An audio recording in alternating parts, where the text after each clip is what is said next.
അള്ളാഹുവിനെ സൂക്ഷിച്ച് ജീവിക്കണമെന്ന് ആദ്യം എന്നോടും പിന്നീട് നിങ്ങളോടും വസിയത്ത് ചെയ്തു. പരമകാരുണ്യകനായ അള്ളാഹു നമ്മെ അനുഗ്രഹിക്കട്ടെ. മാരകമായ രോഗങ്ങളിൽ നിന്നും അപകടങ്ങളിൽ നിന്നും പ്രയാസങ്ങളിൽ നിന്നും അള്ളാഹു നാം ഏവരെയും കാത്തുരക്ഷിക്കുന്നു. പ്രിയ സഹോദരൻ, തൊട്ടടുത്ത് വരാൻ പോകുന്ന നമ്മുടെ മാസം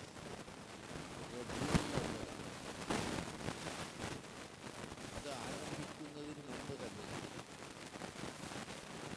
ആ മാസത്തിലുള്ള ആചാരങ്ങളെ സംബന്ധിച്ച്, അനുഷ്ഠാനങ്ങളെ സംബന്ധിച്ച്, ആഘോഷങ്ങളെ സംബന്ധിച്ചുള്ള പ്രഖ്യാപനങ്ങൾ നടന്നുകൊണ്ടിരിക്കുന്നു എന്ന് പത്രദ്വാരാണ് അറിയുന്നുണ്ട്. മഹല്ലുകളിലൊക്കെ പ്രത്യേകം ഉത്സാഹവും ഒക്കെ നമ്മൾ കണ്ടുവരികയും ചെയ്യുന്നു. മാസാരംഭത്തിന് മുമ്പ് തന്നെ പരിപാടി ആരംഭിക്കുന്നു എന്നർത്ഥം. നമ്മെ സംബന്ധിച്ച് അടിസ്ഥാനപരമായ പ്രമാണങ്ങളിലൂടെ കാര്യങ്ങൾ ഗ്രഹിക്കാൻ ആഗ്രഹിക്കുന്ന നമ്മെ സംബന്ധിച്ച് നമുക്ക് ബോധ്യപ്പെട്ട വസ്തുത, അല്ലാഹു ആകാശഭൂമികളെ സൃഷ്ടിച്ച നാൾ മുതൽ അല്ലാഹുവിൻ്റെ കിതാബിൽ മാസങ്ങളുടെ എണ്ണം 12.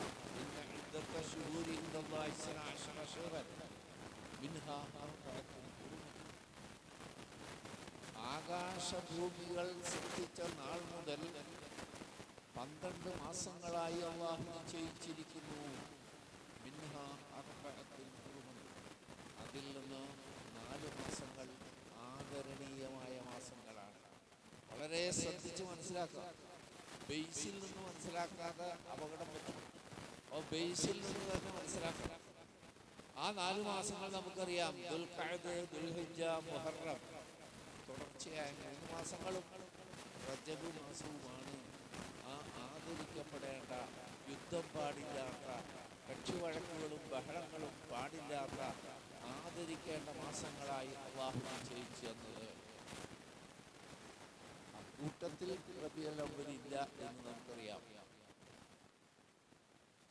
പിന്നെ ചില മാസങ്ങളെ സംബന്ധിച്ച് അല്ലാഹു റസൂലും പ്രത്യേകം പഠിപ്പിക്കപ്പെട്ടുകൊണ്ട് നമുക്കറിയാം. ഉദാഹരണം റമദാൻ. പരിശുദ്ധ ഖുർആൻ അവതരിപ്പിക്കപ്പെട്ട മാസമെന്ന നിലയിൽ 1 മാസക്കാലം നമുക്ക് നോമ്പ് നിർബന്ധമാക്കപ്പെടുകയും ആ മാസത്തിലെ ആരാധനകൾക്കും പുണ്യകർമ്മങ്ങൾക്കും ഏറെ പ്രതിഫലം നിശ്ചയിച്ച മാസമായി ഖുർആനും പ്രവാചകനും നമ്മളെ പഠിപ്പിക്കുന്നു. എന്നാൽ റബീഉൽ അവ്വൽ മാസത്തിന് എന്തെങ്കിലും പ്രത്യേകതകളായി അല്ലാഹുവിൻ്റെ ഖുർആനോ പ്രവാചകന്റെ വചനങ്ങളോ നമ്മളെ പഠിപ്പിക്കുന്നില്ല. ആ മാസത്തിനെന്നല്ല, റസൂലുള്ളാഹി സ്വല്ലല്ലാഹു അലൈഹി വസല്ലം ജനിച്ചു എന്ന് പറയപ്പെടുന്ന ദിവസത്തിനോ പ്രത്യേകം ഒരു ശ്രേഷ്ഠത ഇസ്ലാമിൻ്റെ പ്രമാണങ്ങളിലൂടെ മുസ്ലിം ഉമ്മത്ത് പഠിപ്പിക്കപ്പെട്ടിട്ടില്ല. ആ മാസത്തിൽ പ്രത്യേകം എന്തെങ്കിലും അനുഷ്ഠാനങ്ങൾ, ആചാരങ്ങൾ അല്ലെങ്കിൽ ആഘോഷങ്ങൾ ഒന്നും പഠിപ്പിക്കപ്പെട്ടിട്ടില്ല. അങ്ങനെ റസൂലിലൂടെ സംഭവിച്ചിരുന്നുവെങ്കിൽ റസൂലുള്ളാഹി സ്വല്ലല്ലാഹു അലൈഹി വസല്ലം ജനിച്ച തീയതിയെക്കുറിച്ച് മുസ്ലിം ഉമ്മത്തിന് ഉറച്ച ഒരു ബോധ്യം വരുമായിരുന്നു. മദ്ഹബുകളുടെ കിതാബുകൾ പരിശോധിച്ചാൽ 10 അതിൽ കൂടുതലോ ദിനം പ്രവാചകൻ ജനിച്ചു എന്ന് അവകാശപ്പെടുന്നതായി കാണാം. ഏതായാലും റബീഉൽ അവ്വൽ 12-നേക്കാൾ ബലപ്പെട്ട അഭിപ്രായം റബീഉൽ അവ്വൽ 9 ആണ്. അത് മാത്രമല്ല കേട്ടാ, ആ റബീഉൽ അവ്വലിലെ തന്നെ പല തീയതികൾ കിതാബുകളിൽ കാണാം. റമദാൻ മാസത്തിലാണ് പ്രവാചകൻ ജനിച്ചു എന്ന അഭിപ്രായങ്ങളുണ്ട് പണ്ഡിതന്മാർക്ക്. മുഹറത്തിലാണ് ജനിച്ചതെന്ന അഭിപ്രായമുണ്ട്. പ്രിയപ്പെട്ടവരെ, ഈ അഭിപ്രായ വ്യത്യാസം തന്നെ നമ്മളെ ബോധ്യപ്പെടുത്തുന്നു. റസൂലുള്ളാഹിയുടെ കാലം മുതൽ ജനിച്ച തീയതിയിൽ എന്തെങ്കിലും പ്രത്യേകത റസൂലുള്ളാഹി കൽപ്പിക്കുകയോ കൽപ്പിക്കാൻ നിർദ്ദേശിക്കുകയോ ചെയ്തിരുന്നെങ്കിൽ ഒരു ഡേറ്റ് തന്നെ ഉണ്ടാവുള്ളൂ. വളരെ ശ്രദ്ധിച്ച് പഠിക്കത്, വളരെ ശ്രദ്ധിച്ച് പഠിക്കത്. റസൂലുള്ളാഹി സ്വല്ലല്ലാഹു അലൈഹി വസല്ലം നേരെ പറഞ്ഞു കൊടുക്കൂലേ സഹാബത്തിന്, ഞാൻ ജനിച്ചത് ഇന്ന തീയതിയിലാണ്, അതുകൊണ്ട് നിങ്ങൾ ചെയ്യേണ്ടത് ഇങ്ങനെയാണ് എന്ന് റസൂലുള്ള. അത് പുണ്യകർമ്മമായിരുന്നെങ്കിൽ, മതത്തിലെ ഒരു അനുഷ്ഠാനമായിരുന്നെങ്കിൽ നിശ്ചയമായും അല്ലാഹുവിന്റെ റസൂൽ അത് മറച്ചു പിടിക്കുമായിരുന്നില്ല. അങ്ങനെ ലക്ഷക്കണക്കിന് ഹദീസുകൾ പരിശോധിക്കുമ്പോൾ ഒരു ഹദീസിന്റെ തുണ്ടുപോലും ആ വിഷയത്തിലില്ല. നിശ്ചയിക്കപ്പെട്ട പുണ്യങ്ങളെ സംബന്ധിച്ച് ഖുർആനിലും സുന്നത്തിലും സ്ഥിരപ്പെട്ടു വന്ന പുണ്യങ്ങളെ കുറിച്ച് താല്പര്യമില്ലാത്ത ആളുകൾ ഇത്തരം കാലങ്ങൾക്ക് ശേഷം രൂപപ്പെട്ട ഊഹാപോഹങ്ങളുടെ അടിസ്ഥാനത്തിൽ അല്ലെങ്കിൽ പുതുതായി തുടങ്ങുന്ന ആചാരങ്ങളുടെ അടിസ്ഥാനത്തിൽ വലിയ വാശിയോടെ താല്പര്യത്തോടെ ആചരിക്കുന്നത് നാം കാണുകയും ചെയ്യുന്നു. പ്രിയപ്പെട്ടവരെ, 12 എന്നതിനേക്കാൾ ഉറപ്പുള്ള അഭിപ്രായം റബീഉൽ അവ്വൽ 9 തിങ്കളാഴ്ചയായിരുന്നു. തിങ്കളാഴ്ച എന്നുള്ളതിൽ തർക്കില്ല കേട്ടോ, തിങ്കളാഴ്ച എന്നുള്ളതിൽ തർക്കില്ല. മരിച്ചതും തിങ്കളാഴ്ച. അപ്പൊ റബീഉൽ അവ്വൽ 12 തിങ്കളാഴ്ച മരിച്ചു. അപ്പൊ ഏതായാലും റബീഉൽ അവ്വൽ 12 ആവൂല തിങ്കളാഴ്ച ജനിച്ചത്. അപ്പൊ 9 കണക്ക് ശരിയാവണ്ടേ? അപ്പോഴും 9 വരും. രണ്ടും റബീഉൽ അവ്വൽ 12 രണ്ടും തിങ്കളാഴ്ച എന്നുള്ള ഉറപ്പ് രണ്ടിനും. പ്രിയപ്പെട്ടവരെ, നമ്മൾ ബേസിക്കലായിട്ട് ഈ കാര്യം പഠിക്കണം. റസൂലുള്ളാഹി സ്വല്ലല്ലാഹു അലൈഹി വസല്ലം എന്തുകൊണ്ടാണ് മുസ്ലിം ഉമ്മത്തിന് പുണ്യം കിട്ടുന്ന ഒരു കാര്യം മറച്ചു പിടിക്കുമോ?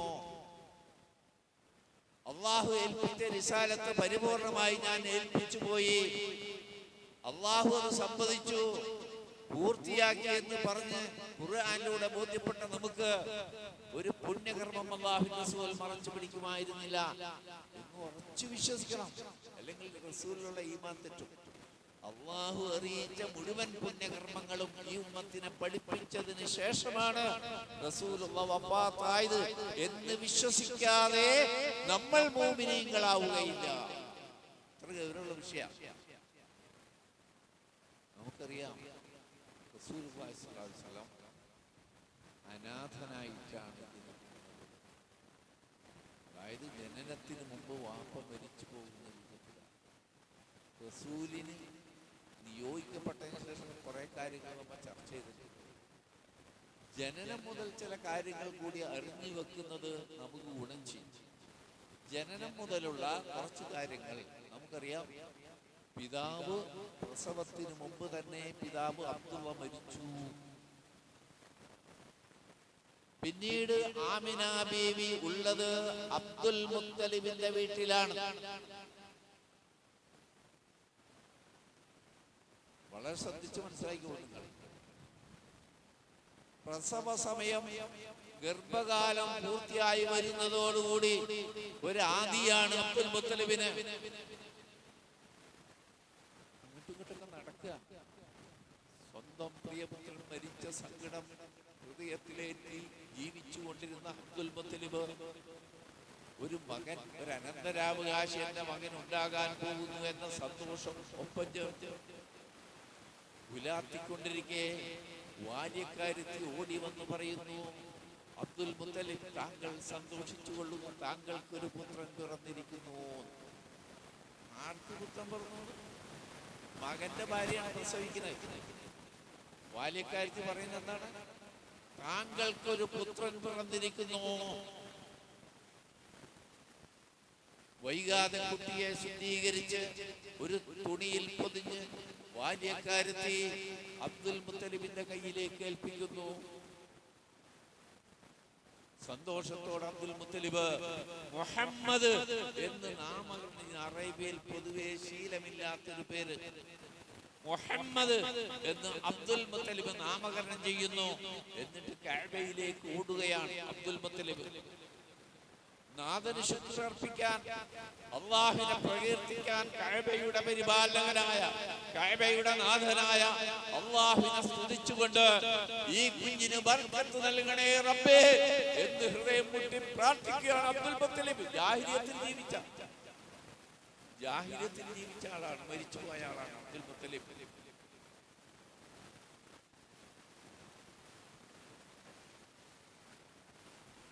ആ നബിയുടെ അനാഥാവസ്ഥ, മക്കയിലെ പ്രബോധനം ആരംഭിച്ച് മുശ്രിക്കുകളുടെ പീഡനങ്ങൾ വർദ്ധിച്ചപ്പോൾ അല്ലാഹു പ്രവാചകനെ ആശ്വസിപ്പിച്ചുകൊണ്ട് ചോദിച്ച 3 ചോദ്യങ്ങളുണ്ട്.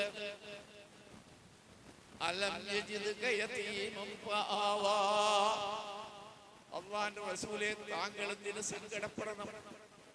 താങ്കൾ അനാഥനായിരുന്നില്ലേ? എന്നിട്ട് അല്ലാഹു അഭയം നൽകിയില്ലേ?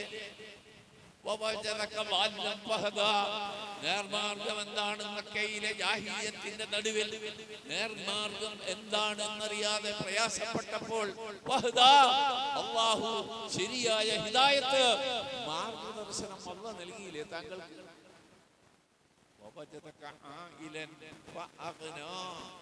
താങ്കൾ ദരിദ്രനായിരുന്നല്ലോ. താങ്കളുടെ ബാല്യവും ശൈശവവും കൗമാരവും യൗവനത്തിലേക്ക് പ്രവേശിക്കുന്നതുവരെ ദാരിദ്ര്യാവസ്ഥയായിരുന്നല്ലോ താങ്കൾക്ക്.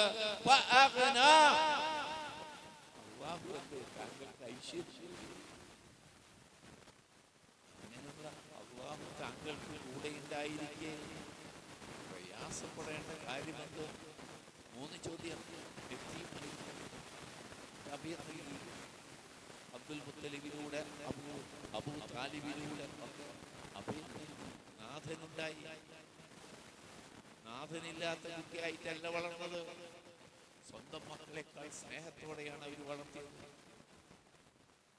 ജാഹിലിയത്തിലെ ഒരു തിന്മയും പ്രവാചകനെ സ്പർശിച്ചിട്ടില്ലെങ്കിൽ പോലും ഇതിൽ മനസ്സ് വേദനിച്ച് ശരിയെന്ത് എന്ന് ചിന്തിച്ച് നടക്കുന്ന പ്രവാചകന് ശരിയായ മാർഗദർശനം അല്ലാഹു നൽകിയില്ലേ? ദരിദ്രനായ താങ്കൾക്ക് ഖദീജയുടെ വിവാഹത്തോടു കൂടി ഐശ്വര്യം കുന്നുകൂടി വന്നില്ലേ? അല്ലാഹു ഇത് ചെയ്തു തന്നത് പ്രവാചകനെ ആശ്വസിപ്പിക്കാൻ. അപ്പോൾ ഈ പ്രസവിക്കുമ്പോ ജനിച്ച കുഞ്ഞിനോ പ്രസവിച്ച ആമിനാക്കോ സന്തോഷം കൊണ്ട് കഅബയിലേക്ക് കൊണ്ടോടിയ അബ്ദുൽ മുത്തലിബിനോ നാട്ടുകാർക്കോ ആർക്കും അറിയില്ല ഈ കുഞ്ഞാണ് അല്ലാഹു ഏറ്റവും ശ്രേഷ്ഠമായി ആദരിക്കുന്ന അന്ത്യപ്രവാചകനായി, ലോകത്തിന് റഹ്മത്തായി, ബർക്കത്തായി വരാൻ പോകുന്ന റസൂൽ. ഈ കുഞ്ഞാനെന്ന് കുഞ്ഞിനറിയില്ല, പ്രസവിച്ച ഉമ്മാക്കറിയില്ല, വളർത്തിയ അബ്ദുൽ മുത്തലിബിനും അബൂ താലിബിനും അറിഞ്ഞില്ല, നാട്ടുകാർക്ക് അറിഞ്ഞില്ല. അല്ലാഹു പറയുന്നല്ലോ, وكذلك أوحينا إليك روحا من أمرنا. സൂറത്ത് ശൂറയിലെ 52-ാമത്തെ വചനത്തിലൂടെ എന്ന് പറയുന്നു, വകദാലിക ഔഹൈനാ ഇലൈക, അപ്രകാരം താങ്കൾക്ക് നാം വഹി നൽകി, റൂഹൻ മിൻ അംരിനാ, നമ്മുടെ കൽപ്പനയാകുന്ന ചൈതന്യവത്തായ സന്ദേശങ്ങൾ. റൂഹ് എന്നാണ് ഉപയോഗിച്ചത്. ചൈതന്യവത്തായ സന്ദേശങ്ങളാണ് താങ്കൾക്ക് നൽകിയത്. താങ്കൾക്കറിയുമായിരുന്നില്ല വേദഗ്രന്ഥം എന്താണെന്ന് താങ്കൾക്കറിയുമായിരുന്നില്ല. വലൽ ഈമാൻ, ശരിയായ സത്യവിശ്വാസം എന്താണെന്നും താങ്കൾക്കറിയുമായിരുന്നില്ല. വലാകിൻ ജഅൽനാഹു നൂറൻ നഹ്ദി ബിഹി മൻ നശാ, പക്ഷേ നാം അതൊരു പ്രകാശമാക്കി താങ്കളിലേക്ക്, അല്ലാഹു ഉദ്ദേശിക്കുന്ന ദാസന്മാരിലേക്ക് അത് പകരുകയാണ് ചെയ്യുന്നത്. അതുകൊണ്ട് പ്രവാചകരെ, ശത്രുക്കളുടെ പീഡനങ്ങളെ കുറിച്ച് ചിന്തിക്കേണ്ട. താങ്കൾ ജനങ്ങളെ ഇപ്പോ നയിച്ചുകൊണ്ടിരിക്കുന്നത് സിറാത്തുൽ മുസ്തഖീമിലേക്കാണ്. താങ്കൾക്ക് മുന്നേ അറിയില്ലായിരുന്നു കിതാബ് എന്താണ്, ഈമാൻ എന്താണ്, വഹി എന്താണ്, ഒന്നും താങ്കൾക്ക് അറിയുമായിരുന്നില്ല. പക്ഷെ അല്ലാഹു തെരഞ്ഞെടുത്തതാണ്, അല്ലാഹു തെരഞ്ഞെടുത്തതാണ്. പ്രിയപ്പെട്ടവരെ, അല്ലാഹുക്ക് മാത്രം അറിയാലോ. ഞാൻ പറഞ്ഞല്ലോ, ലോകത്തിന് അനുഗ്രഹവും ബർക്കത്തുമായി അല്ലാഹു നിയോഗിക്കുന്ന റസൂൽ, ആ കുട്ടിയാണിത് എന്ന് അള്ളാഹ്ക്കറിയാം. അതേ രീതിയിൽ തന്നെ അവൾ സംരക്ഷിച്ചു എന്നതാണ്. ആ സംരക്ഷണത്തെ കുറിച്ചാണ് നമ്മൾ അറിയേണ്ടത്. അള്ളാഹു ഈ കുഞ്ഞിനെ നബിയാകുന്നതിന് മുമ്പ്, റസൂലാകുന്നതിന് മുമ്പ് എങ്ങനെ സംരക്ഷിച്ചു എന്നതിനെ കുറിച്ചാണ് കൃത്യമായി നമ്മൾ അറിയേണ്ടത്. പ്രിയപ്പെട്ടവരെ, അബ്ദുൽ മുത്തലിബ് ആ കുഞ്ഞിന്റെ വർക്കത്തിന് വേണ്ടി പ്രാർത്ഥിച്ചുകൊണ്ട് വീട്ടിലേക്ക് മടങ്ങി വന്നു. ആ മകൻ മരിച്ച ദുഃഖങ്ങൾ ഇങ്ങനെ മാഞ്ഞു കുഞ്ഞിനെ കണ്ടിട്ട്. പ്രിയപ്പെട്ടവരെ, ആ മക്കയിൽ ഒരു രീതിശാസ്ത്രം ഉണ്ടായിരുന്നു. കുലീന കുടുംബങ്ങളെ, കുട്ടികളെ വിദൂരത്തുള്ള ഗ്രാമങ്ങളിലേക്ക് മുലയൂട്ടി വളർത്താൻ കൊടുത്തയക്കുമായിരുന്നു. കാരണം മക്കയാണ്. മക്ക എന്നാൽ കഅബത്തിലേക്ക് പലവിധ നാട്ടുകാർ, പലവിധ സംസ്കാരത്തിന്റെ ആളുകൾ, പലവിധ ഭാഷയുടെ ആളുകളൊക്കെ തിങ്ങിക്കൂടുന്ന സ്ഥലമാണ് മക്ക. കലർപ്പ് സംഭവിച്ചുകൊണ്ടിരിക്കുന്നു. അവിടെ കലർപ്പ് സംഭവിച്ചുകൊണ്ടിരിക്കുന്നു. ആ കലർപ്പ് സംഭവിക്കുന്നതിൽ നിന്ന് കുഞ്ഞുങ്ങളെ മോചിപ്പിക്കാൻ വേണ്ടി ഗ്രാമങ്ങളിലെ ശുദ്ധവായു ശ്വസിച്ച്, ശുദ്ധവെള്ളം കുടിച്ച്, ശുദ്ധമായ അന്തരീക്ഷത്തിൽ ശുദ്ധ ഭാഷ, കലർപ്പില്ലാത്ത ശുദ്ധ അറബി ഭാഷയിൽ കുട്ടികൾ സംസാരിച്ചു തുടങ്ങണം. ശുദ്ധമായ ആരോഗ്യകരമായ അന്തരീക്ഷത്തിൽ വളരണമെന്ന് ആഗ്രഹിക്കുന്ന കുലീന കുടുംബങ്ങളിലെ കുട്ടികളെ പ്രസവിച്ച് ആ പ്രസവാവസ്ഥയുടെ ആ ദിനങ്ങൾ കഴിഞ്ഞാൽ മറ്റൊരു പ്രസവിച്ച സ്ത്രീയെ, അവർക്കെല്ലാം പാലൂട്ടാൻ പറ്റും, ഏൽപ്പിക്കുന്ന പതിവുണ്ടായിരുന്നു. അപ്പൊ വിദൂര ഗ്രാമത്തിലെ ബനൂ സഅദ് ഗോത്രത്തിലെ സ്ത്രീകൾ സ്ഥിരമായി മക്കയിൽ വരാറുണ്ട്. ആ ബനൂ സഅദ് ഗോത്രത്തിലെ ഹലീമയും കൂടെയുണ്ട്. അബൂ ദുഐബിന്റെ മകൾ ഹലീമ ബനൂ സഅദ് ഗോത്രത്തിലെ ഒരു മെലിഞ്ഞൊണങ്ങിയ ഒട്ടകപ്പുറത്താണ് അവൾ പ്രസവിച്ച കുഞ്ഞും വേണം. കുഞ്ഞുള്ള ആൾക്കല്ലേ വേറെ കുഞ്ഞിനെ മുലയൂട്ടാൻ പറ്റുള്ളൂ. പ്രസവിക്കാത്ത പെണ്ണിന് മുലയൂട്ടി വളർത്താൻ പറ്റൂല്ലോ. കൂട്ടുകാരികളായി, നാട്ടുകാരികളായി അനേകം സ്ത്രീകളുണ്ട്. അവർക്ക് വളരെ മുന്നിലാണ്. ഭർത്താവുണ്ട്, ഒരു കഴുത, ചെറിയ കഴുത, ഒരു കഴുത. ഈ കുട്ടി ഉമ്മയുണ്ട് ഒട്ടകപ്പുറത്ത്. പക്ഷേ കൂട്ടുകാരികളുടെ ഒട്ടകങ്ങളുടെ ഒപ്പം എത്താൻ പറ്റുന്നില്ല. ക്ഷീണം കൊണ്ട് ഈ ഒട്ടകത്തിന് അങ്ങോട്ട് നടക്കാൻ പറ്റുന്നില്ല. പലപ്പോഴും കാത്തിരിക്കേണ്ടി വന്നു ആ പെണ്ണുങ്ങൾക്ക്. ഹലീമയെ കാത്തിരിക്കേണ്ടി വന്നു. അബൂ ദുഐബിന്റെ മകൾ ഹലീമ നമ്മളെ ബുദ്ധിമുട്ടിച്ച് കളഞ്ഞു എന്നതായിരുന്നു അവരുടെ മനോഭാവം. എത്തി, അന്വേഷണങ്ങൾ തുടങ്ങി. ശ്രദ്ധിക്കുന്നു, ആ കുട്ടിയുടെ അടുക്കൽ വന്ന സ്ത്രീകൾ ആ കുട്ടിയെ സ്വീകരിക്കാൻ തയ്യാറായില്ല. അബ്ദുൽ മുത്തലിബ് നേതാവാണ്, കഅബയുടെ പരിപാലകനാണ്, അതൊക്കെ ശരി. പക്ഷെ അവർക്കൊരു ജീവിതമാർഗം ഇവിടെ തരാൻ ദാരിദ്ര്യ. ഈ കുട്ടിയെ കൊണ്ടുപോയാൽ എന്ത് കിട്ടാനാ അവിടെ നിന്ന് എന്ന പെണ്ണുങ്ങൾ മറ്റു കഴിവുള്ള വീടുകളിലൊക്കെ പോയി കുട്ടികളെ എടുത്തു. ഹലീമ പല വീടുകളിലും പോയി, ആരും കുട്ടിയെ കൊടുക്കാൻ തയ്യാറായില്ല. പിന്നെ ഈ മെലിഞ്ഞൊഴുങ്ങിയ പെണ്ണിന് സ്വന്തം കുഞ്ഞിന് പോലും പാല് കൊടുക്കാൻ പറ്റില്ല. പിന്നല്ലേ വേറെ കുട്ടിയെ കൊണ്ടുപോയിട്ട് പാല് കൊടുക്കണം. ആരും കൊടുത്തില്ല. രാത്രിയായപ്പോ കൂടാരത്തിൽ തിരിച്ചു വന്നു. സ്വന്തം കുഞ്ഞ് കരയുന്നു, പാലില്ലാണ്ട്. പാല് കൊടുക്കാനില്ല, പാലില്ല. നമ്മൾ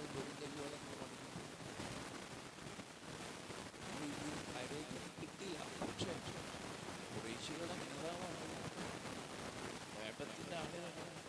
എന്തെങ്കിലും ഒരു ബർക്കത്ത് നമുക്കുണ്ടായേക്കും. താങ്കളുടെ അഭിപ്രായം എന്താണ്? ഭാര്യ ഹലീമ ചോദിക്കുക ഭർത്താവിനോട്.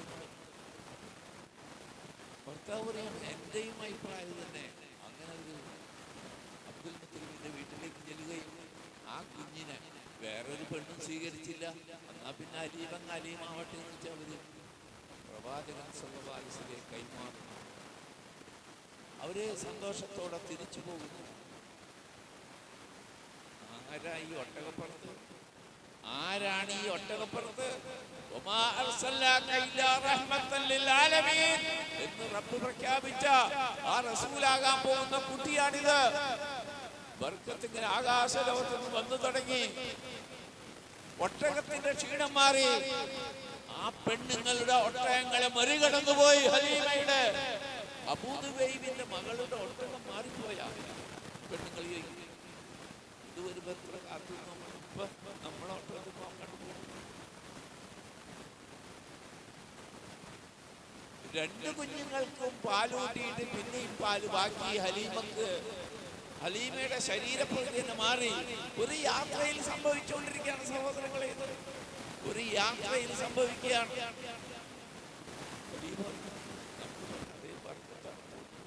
ഈ കുഞ്ഞ് നമുക്ക് ബർക്കത്താണ്, ഈ കുഞ്ഞ് നമുക്ക് ബർക്കത്താണ്. അവരുടെ നാട്ടിലെത്തി, ഗ്രാമത്തിലെത്തി. പ്രിയപ്പെട്ടവരെ,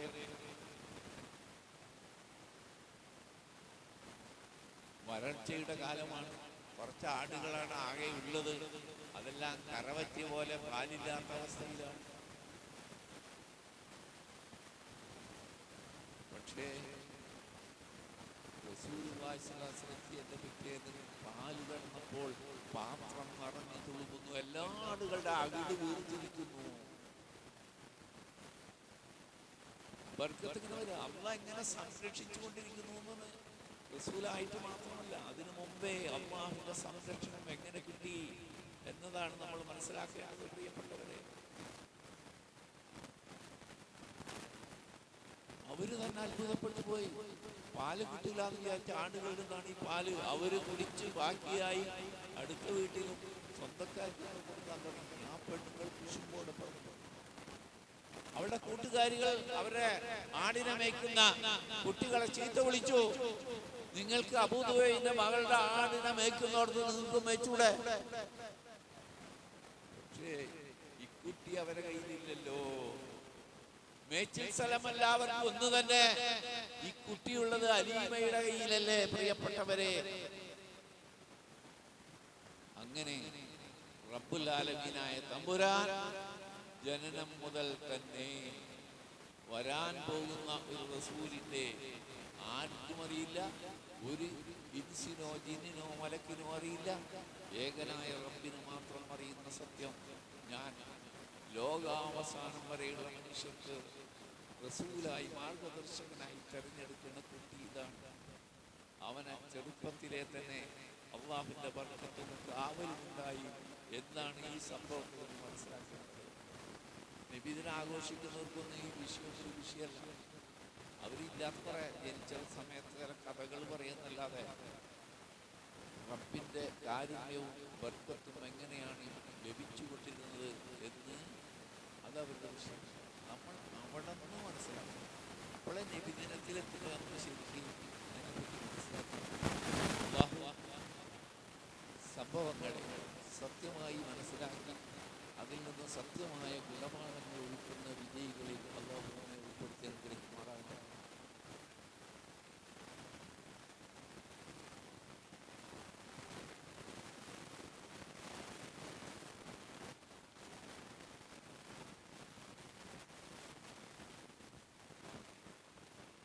അൽഹംദുലില്ലാഹ്.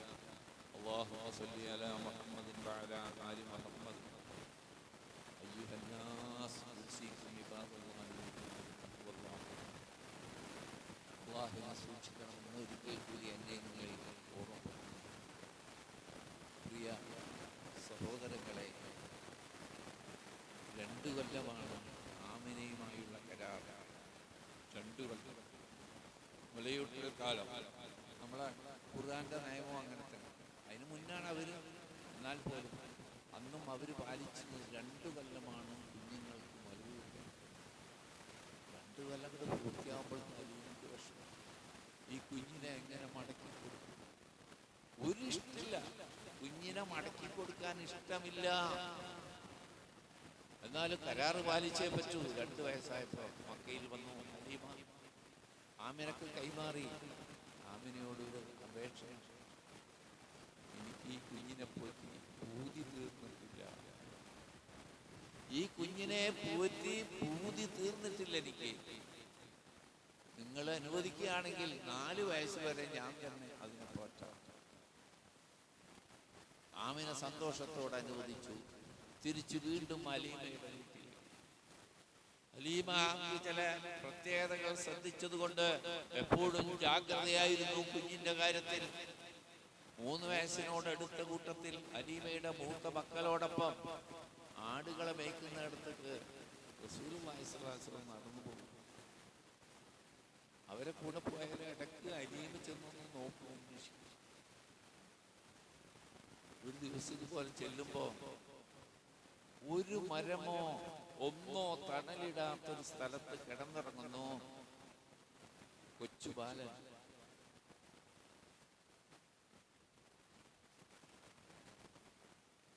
ഹലീമ തന്റെ മകളെ ചീത്ത വിളിച്ചു. എന്താണ് ഈ കാണുന്നത്? വെയില് കൊള്ളൂലേ? ഇല്ലമ്മ, ഇന്ന് വരെ ആ ഖുറൈശി ബാലൻ വെയില് കൊണ്ടിട്ടില്ല ഒരു സന്ദർഭത്തിലും. എവിടെയാണോ കുട്ടിയുള്ളത് അവിടെ മേഘം തണലിട്ടുകൊണ്ടിരിക്കും. അവിടെ നിന്ന് കുട്ടി നീങ്ങിയാൽ ആ മേഘം സഞ്ചരിക്കും. കുട്ടി നിന്നാൽ മേഘം അവിടെ തന്നെ നിൽക്കും. ഇത് വെയില് കൊള്ളുന്നൊരു പ്രശ്നം തന്നെ ഇല്ലല്ലോ. അല്പ ദിവസങ്ങൾ കഴിഞ്ഞപ്പോ തന്റെ ആ മകള് ഓടി വരുന്നു അലീമയുടെ വീട്ടിലേക്ക്. നബിയും കൂടെ പോയിട്ടുണ്ടായിരുന്നു. ചെറിയ കുട്ടിയല്ല, 3 വയസ്സുള്ള. എന്താ പറഞ്ഞതെന്നറിയോ? ആ ഖുറൈശി ബാലൻ മരിച്ചുപോയി ഉമ്മ. മുഹമ്മദില്ലേ നമ്മ മക്കത്തുനിന്ന് കൊണ്ടുവന്ന ആ കുട്ടി മരിച്ചുപോയി. എന്താണ് നീ പറയുന്നത്? 2 ആള് വന്നിട്ടേ ഇങ്ങനെ നെഞ്ചു കീറി എന്തോ പുറത്തെടുത്ത് കഴുകണം കണ്ട് മരിച്ചു. അലീമ നിലവിളിച്ചോടി ചെന്ന് നോക്കുമ്പോ എന്താ, 2 ആളെന്ന് പറഞ്ഞ 2 ആളും ഒന്നുമില്ല. റസൂലുള്ളാഹി സ്വല്ലല്ലാഹു അലൈഹി വസല്ലം 3 വയസ്സുള്ള ബാലൻ ഒരു സ്ഥലത്ത് ഇങ്ങനെ ഇരിക്കുക. ഓടിച്ചെന്നു കൊണ്ടുപിടിച്ചു. പൊന്നുമോനെ എന്ത് പറ്റി? എന്താണുണ്ടായത്? കുട്ടി പറഞ്ഞു, എന്റെ അടുക്കൽ വെളുത്ത വസ്ത്രം ധരിച്ച 2 പേര് വന്നു. ഒരാള് മറ്റാളോട് ചോദിച്ചു, അവനല്ലേ ഇവൻ? മറ്റാൾ പറഞ്ഞു, അതെ. എന്നെ പിടിച്ചങ്ങോട്ട് മലർത്തി കിടത്തി. നെഞ്ചു മുതൽ വയറ് വരെ കീറി ഹൃദയം പുറത്തെടുത്തു. അതിൽ നിന്ന് പിശാചിന്റെ ഒരു അംശം, പിശാചിന്റെ അംശം എന്ന് കുട്ടി പറഞ്ഞതല്ല. പിന്നെ അമ്മ മനസ്സിലാക്കുക. എടുത്ത് ദൂരെ എറിഞ്ഞു. സംസം വെള്ളത്തിൽ കഴുകി വീണ്ടും വെച്ചു.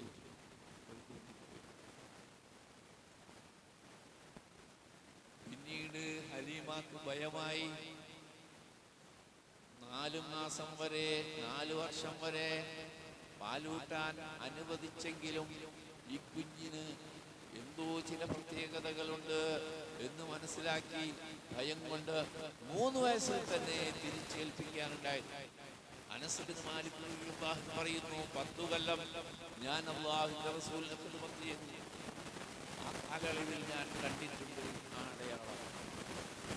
ഒരു ഓപ്പറേഷൻ കഴിഞ്ഞ രീതിയിൽ ആ അടയാളം അനസ് ബിൻ മാലിക് റളിയല്ലാഹു അൻഹു പറയാം, ഞാൻ കണ്ടിട്ടുണ്ട്. ഇതെല്ലാം റസൂലുള്ളയെ ആശ്വസിപ്പിക്കാൻ വേണ്ടി അല്ലാഹു വഹി ലഭിച്ചതിന് ശേഷം നിങ്ങൾ കേട്ട വചനങ്ങൾ സൂറത്ത് ദുഹയിലാണ്. എന്താ തുടങ്ങിയത്? വദ്ദുഹാ, പ്രഭാതം തന്നെയാണ് സത്യം. വല്ലൈലി ഇദാ സജാ, രാത്രി അത് ശാന്തമായി അടങ്ങുമ്പോൾ ആ രാത്രി തന്നെയാണ് സത്യം. മാ വദ്ദഅക റബ്ബുക വമാ ഖലാ, പ്രവാചകരെ താങ്കളെ നാം ഒരിക്കലും കൈവിട്ടിട്ടില്ല. വമാ ഖലാ, താങ്കളോട് വെറുപ്പ് വെച്ച് പുറപ്പെട്ടിട്ടില്ല. ഒരു സൂറത്ത് ആരംഭിക്കാം.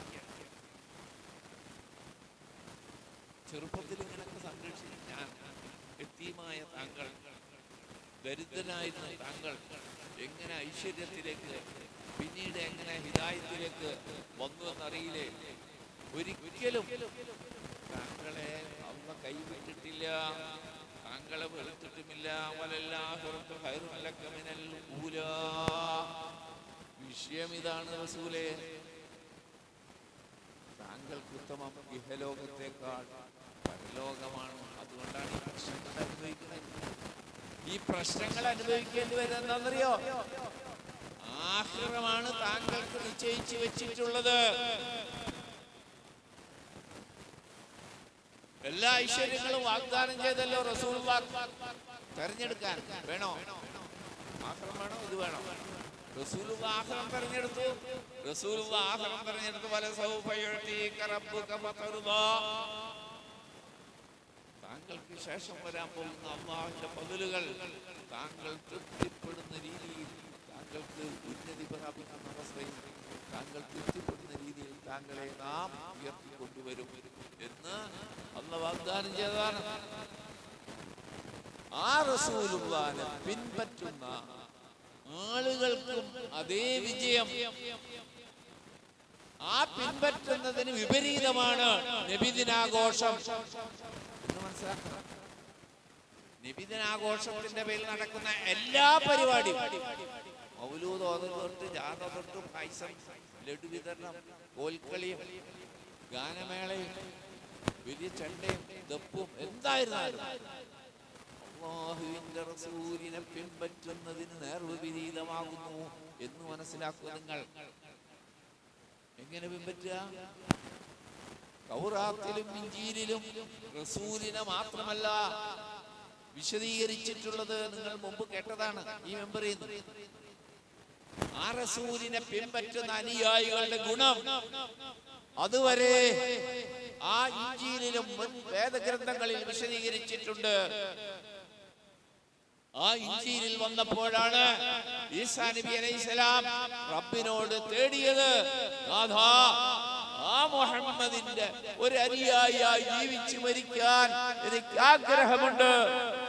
ഉയർന്ന നബിയുടെ സുന്നത്ത് പറ്റുന്നവരെ ഇവിടുത്തെ ചില കളി തമാശക്ക് ഒഴിവാക്കേണ്ടി വരും, ചില വായിസോലൊക്കെ ഒഴിവാക്കേണ്ടി വരും, ഇത്തിരി ത്യാഗമൊക്കെ അനുഭവിക്കേണ്ടി വരും. റസൂലുള്ളാഹിയുടെ ദീൻ പഠിപ്പിച്ചതിന് അതേപോലെ പിൻപറ്റി ജീവിക്കുന്നവരുടെ ഗുണം ഈസാ നബി കൊതിച്ചുപോയി. അല്ലാഹുവിന്റെ റസൂലായ ഈസാ നബി കൊതിച്ചുപോയി, റബ്ബേ, ആ മുഹമ്മദിന്റെ ഒരു അനുയായിയായി ജീവിച്ചു മരിക്കാൻ അവർ സ്വീകരിച്ചു. ഖിയാമത്ത് നാളിൽ ഈസാ നബി വരുന്നു, മുഹമ്മദ് നബിയുടെ ശരീഅത്തനുസരിച്ച് മുഹമ്മദ് നബിയുടെ പിൻഗാമിയായി ജീവിച്ചു മരിക്കുന്നു എന്ന് നാം ഉറച്ച് വിശ്വസിക്കുകയും ചെയ്യുന്നു. അള്ളാഹു നമ്മെ അനുഗ്രഹിക്കട്ടെ. അള്ളാഹുവിന്റെ അനുഗ്രഹമായ ആ റസൂലിനെ പരിപൂർണമായി പിൻപറ്റി എന്ത് ഭൗതിക താല്പര്യങ്ങൾ ഉണ്ടെങ്കിലും അതെല്ലാം മാറ്റിവെച്ച് ആ റസൂലിനെ പിൻപറ്റി ജീവിച്ച് വിജയിക്കാൻ അള്ളാഹു നമുക്ക് തൗഫീഖ് നൽകി അനുഗ്രഹിക്കുമാറാകട്ടെ. اللهم اغفر للمؤمنين والمؤمنات والمسلمين والمسلمات الأحياء منا والأموات إنك مجيب الدعوات يا قاضي الحاجات. اللهم ربنا آتنا في الدنيا حسنة وفي الآخرة حسنة وقنا عذاب النار.